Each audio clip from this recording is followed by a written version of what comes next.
ନମସ୍କାର ଦର୍ଶକ ବନ୍ଧୁ, ଆପଣଙ୍କୁ ସତ୍ୟପାଠ ଚ୍ୟାନେଲରେ ସ୍ୱାଗତ। ଆସନ୍ତୁ ଆରମ୍ଭ କରିବା ଆଜିର ଦିନଟି ଆଜିର ଅନୁଚିନ୍ତାରୁ। ଆଜିର ଅନୁଚିନ୍ତା କାର୍ଯ୍ୟକ୍ରମଟି ସମାଜରେ ନୈତିକ ମୂଲ୍ୟବୋଧ, ସାମାଜିକ ପଥଭ୍ରଷ୍ଟଙ୍କ ପାଇଁ ସମାଜର ଦିଗ୍ଦର୍ଶନ ଦେଖାଇବାର ଏକ ପ୍ରୟାସ। ତେଣୁ ଏହା ହେଉଛି ଏକ ଅନ୍ତର୍ଦୃଷ୍ଟି। ଆମେ ଅନୁଚିନ୍ତା କାର୍ଯ୍ୟକ୍ରମରେ ପ୍ରତିଦିନ ଆତ୍ମାର ଶୁଦ୍ଧି, ମନର ଶାନ୍ତି ଏବଂ ଜୀବନର ସତ୍ୟ ଅନୁଭବ ପାଇଁ ଏକ ଛୋଟ ଭାବନା ସହ ଏହି ନୂତନ କାର୍ଯ୍ୟକ୍ରମଟି। ତେବେ ଆସନ୍ତୁ ଆରମ୍ଭ କରିବା ଆଜିର ଅନୁଚିନ୍ତା।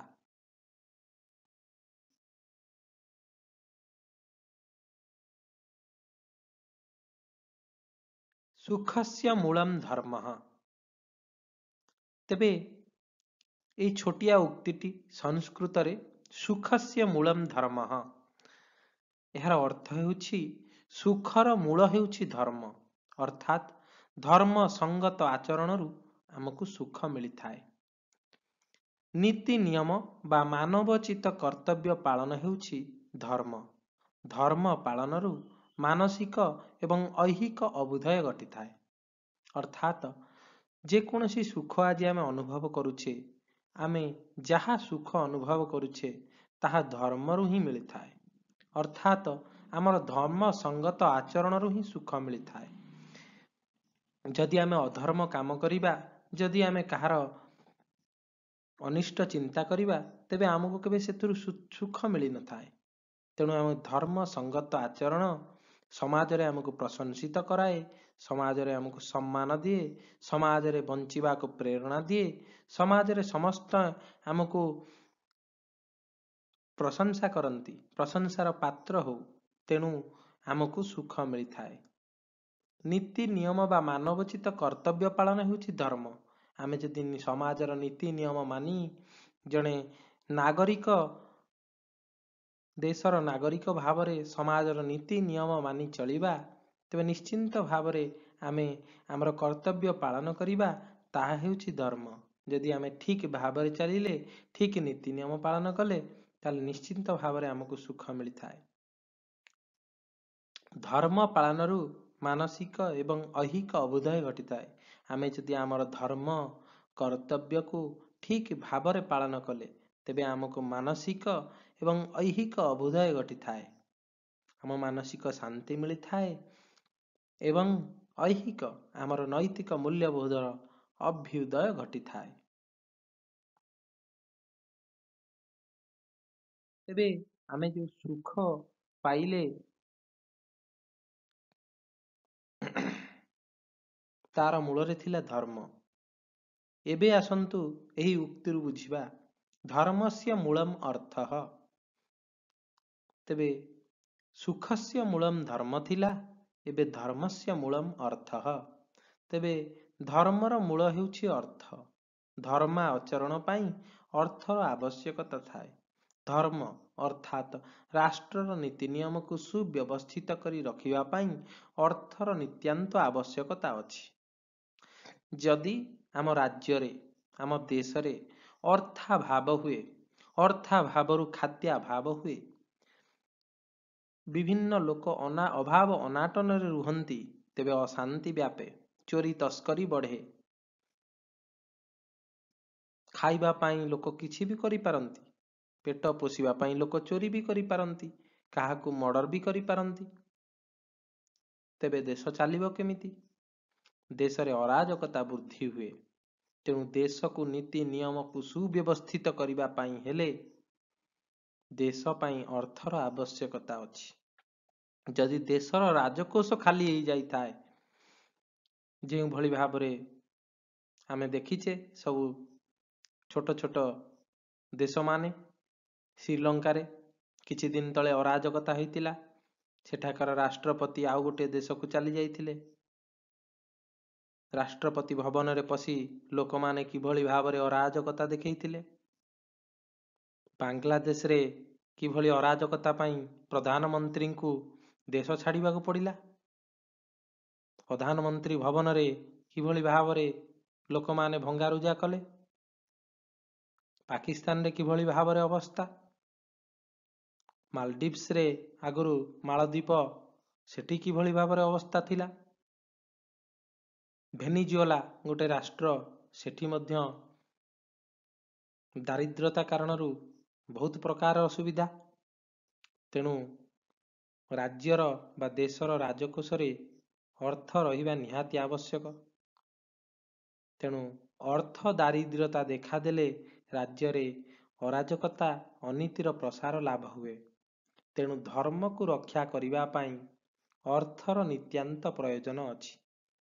ଏଠି ଧର୍ମ କିଏ ପାଳନ କରିବେ? ଧର୍ମର ଅର୍ଥ ହେଉଛି ରାଜାଙ୍କୁ ଧର୍ମ ପାଳନ କରିବା ପାଇଁ, ରାଜାଙ୍କୁ ପ୍ରଜାଙ୍କର ସୁଖ ଦେଖିବା ପାଇଁ ବା ରାଜ୍ୟର ସୁଖ ଦେଖିବା ପାଇଁ ଅର୍ଥର ଆବଶ୍ୟକତା ଅଛି। ରାଜା ସେତେବେଳେ ଧର୍ମ ପାଳନ କରିପାରିବେ ଯେତେବେଳେ ଅର୍ଥର ଅଭାବ ରହିବ ନାହିଁ, ନହେଲେ ରାଜା କାହାକୁ ଖୁସି କରିପାରିବେ ନାହିଁ। ତେଣୁ ରାଷ୍ଟ୍ରର ନୀତି ନିୟମ ବି ଲୋକ ପାଳନ କରିବେ ନାହିଁ, ଲୋକ ରାଜାଙ୍କୁ ମାନିବେ ନାହିଁ। ତେଣୁ ଧର୍ମସ୍ୟ ମୂଳମ୍ ହେଉଛି ଅର୍ଥ।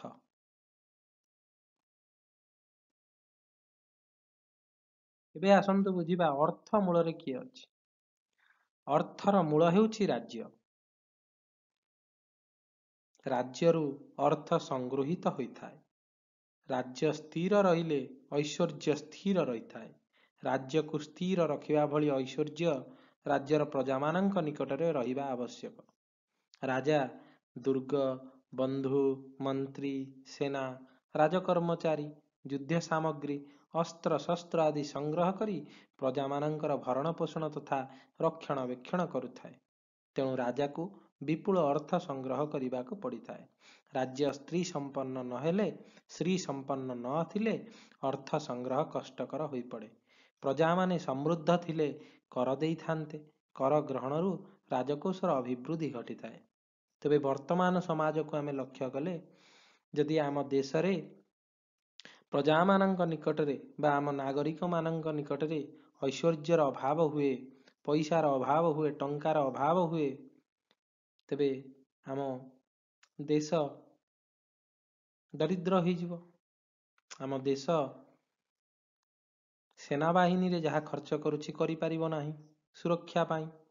ଆମ ଦେଶ ଇନଫ୍ରାଷ୍ଟ୍ରକ୍ଚର ଡେଭଲପମେଣ୍ଟ, ରାସ୍ତା ତିଆରି, ମେଡିକାଲ ତିଆରି, ସ୍କୁଲ କଲେଜ କିଭଳି ଭାବରେ ତିଆରି କରିପାରିବ ଯଦି ପଇସା ନଥାନ୍ତା? ତାହେଲେ ଯଦି ଏଇ ସବୁ ତିଆରି ନହବ, ଯଦି ସ୍କୁଲ ତିଆରି ନହବ, ତାହେଲେ ପିଲାମାନେ ଶିକ୍ଷିତ ହେବେ କେମିତି? ଯଦି ଶିକ୍ଷିତ ନ ହେବେ, ଅଶିକ୍ଷିତ ପ୍ରବଣ ଦେଶରେ ଅରାଜକତା ବୃଦ୍ଧି ପାଇବ, କେହି କାହାକୁ ମାନିବେ ନାହିଁ। କିଏ ଚୋରି ତସ୍କରୀ ବିଭିନ୍ନ ଅନ୍ୟାୟ ଅନୀତି ଉପରେ ଅର୍ଥ ରୋଜଗାର କରିବେ। ତେଣୁ ଅର୍ଥସ୍ୟ ମୂଳମ୍ ହେଉଛି ରାଜ୍ୟ। ତେଣୁ ରାଜ୍ୟରୁ ହିଁ କର ଆଦାୟ ହୁଏ। କିନ୍ତୁ କର ଆଦାୟ ପାଇଁ ପ୍ରଜାମାନଙ୍କର ସ୍ୱଚ୍ଛନ୍ଦ ଜୀବନଯାପନ ହେବା ଆବଶ୍ୟକ। ସେଥିପ୍ରତି ମଧ୍ୟ ରାଜା ଧ୍ୟାନ ଦେବା ଉଚିତ ବା ଆମର ଦେଶର ପ୍ରଧାନମନ୍ତ୍ରୀ, ଆମର ଲୋକପ୍ରତିନିଧି ଧ୍ୟାନ ଦେବା ଉଚିତ।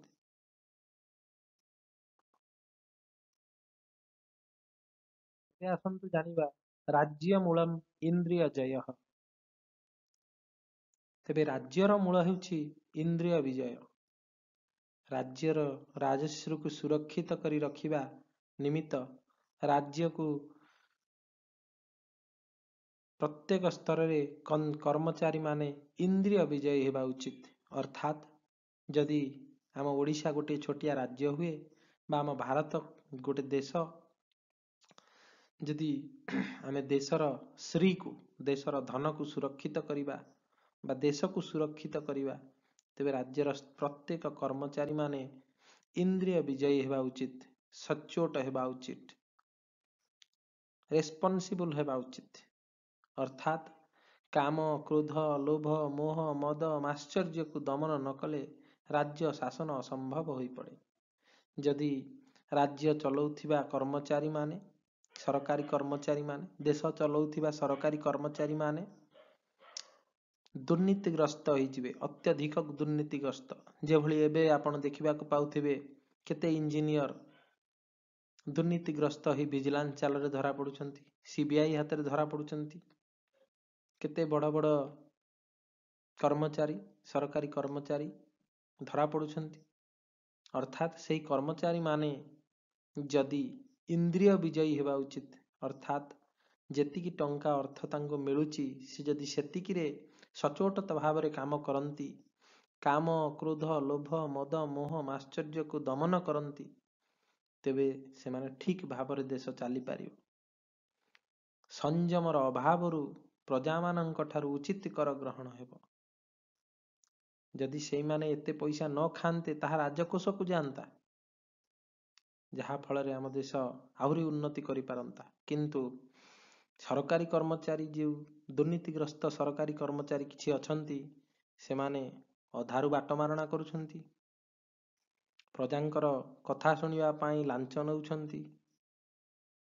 ତେଣୁ ସେମାନଙ୍କର ଆପତ୍ତି ଅଭିଯୋଗ ଶ୍ରବଣ, ସେମାନଙ୍କ ପ୍ରତି ସାମାଜିକ ନ୍ୟାୟ ପ୍ରଦର୍ଶନ କଷ୍ଟକର ହୋଇପଡ଼େ। ଫଳରେ ରାଜ୍ୟରେ ଅଶାନ୍ତିର ବାତାବରଣ ସୃଷ୍ଟି ହୋଇଥାଏ। ତେଣୁ ରାଜ୍ୟର ମୂଳ ହେଉଛି ଇନ୍ଦ୍ରିୟ ଜୟ। ସେ ରାଜା ହୁଅନ୍ତୁ, କର୍ମଚାରୀ ହୁଅନ୍ତୁ ବା ପ୍ରଜା, ସମସ୍ତଙ୍କୁ ଇନ୍ଦ୍ରିୟ ଜୟ କରିବାକୁ ହେବ। ସମସ୍ତେ କାମ, କ୍ରୋଧ, ଲୋଭ, ମଦ, ମାଶ୍ଚର୍ଯ୍ୟରୁ ଦୂରେଇ ରହିଲେ ହିଁ ରାଜ୍ୟ ଭଲ ଚାଲିବ।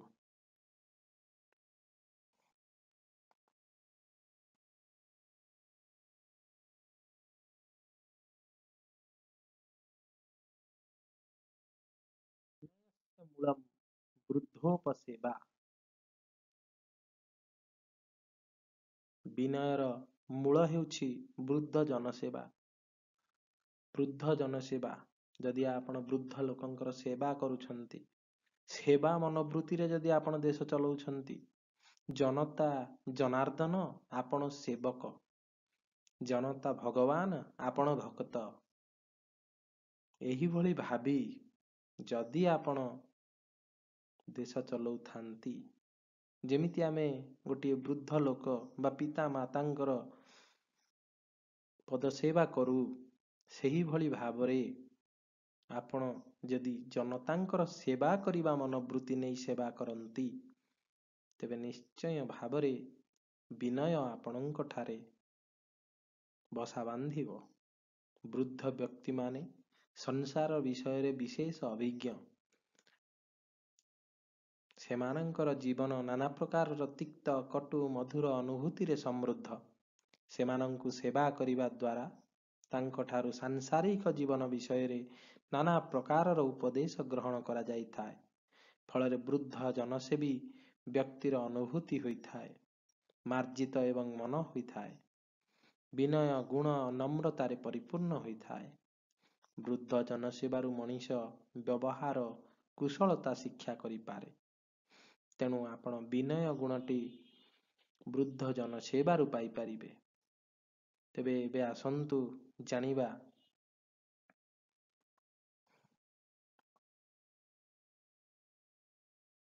ବୃଦ୍ଧ ସେବୟା ବିଜ୍ଞାନମ୍, ଅର୍ଥାତ୍ ବୃଦ୍ଧ ଜନସେବାରୁ ମଣିଷ ହୋଇଥାଏ ବିଜ୍ଞାନ ଯୁକ୍ତ, ଅର୍ଥାତ୍ ବିଭିନ୍ନ ଅନୁଭୂତି ସମ୍ପନ୍ନ ହୋଇଥାଏ। ଏହି ସେବା ମାନବ ଜୀବନକୁ ଅର୍ଥପୂର୍ଣ୍ଣ ଏବଂ ମୂଲ୍ୟବାନ କରେ। ଏହା ମାନବକୁ ଅନୁଭୂତି, ସହାନୁଭୂତି ଏବଂ ଦୟାର ପରିଚୟ ଦେଇଥାଏ।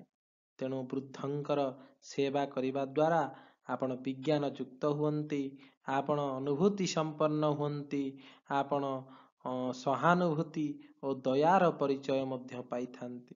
ବୃଦ୍ଧ ସେବା କରିବା ଦ୍ୱାରା ମଣିଷ ମଧ୍ୟରେ ଦୃଢ଼ ନୀତି, ସଂସ୍କାର ଏବଂ ଦୟାର ବିକାଶ ପାଏ।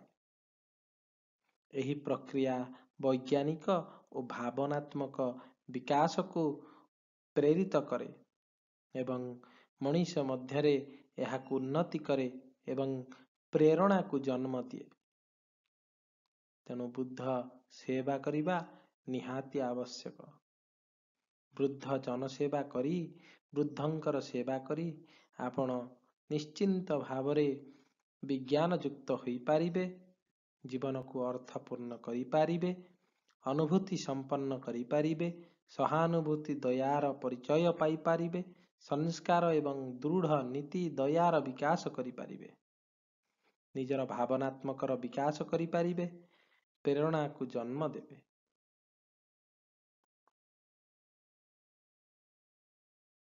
ତେବେ ଭିଡ଼ିଓଟିକୁ ଆମେ ଏଇଠି ରଖିବା। ଦର୍ଶକ ବନ୍ଧୁ, ଯଦି ଆପଣଙ୍କୁ ଏ ଭିଡ଼ିଓଟି ଭଲ ଲାଗିଲା ତେବେ ଲାଇକ୍, ସେୟାର ଓ ସବସ୍କ୍ରାଇବ୍ କରନ୍ତୁ। କମେଣ୍ଟରେ ଜୟ ଜଗନ୍ନାଥ ଲେଖିବାକୁ ଭୁଲିବେନି। ଆଜିର ଅନୁଚିନ୍ତା ଯେଉଁଠୁ ସରିଲା, ପୁଣି ସେହି ବିଷୟବସ୍ତୁକୁ ସେଇଠୁ ଆରମ୍ଭ କରିବା ଆଉ ଗୋଟିଏ ଅନୁଚିନ୍ତାରେ। ସେ ପର୍ଯ୍ୟନ୍ତ ମୋତେ ବିଦାୟ ଦିଅନ୍ତୁ। ଥ୍ୟାଙ୍କ ୟୁ ଆଣ୍ଡ ନମସ୍କାର। ଜୟ ଜଗନ୍ନାଥ।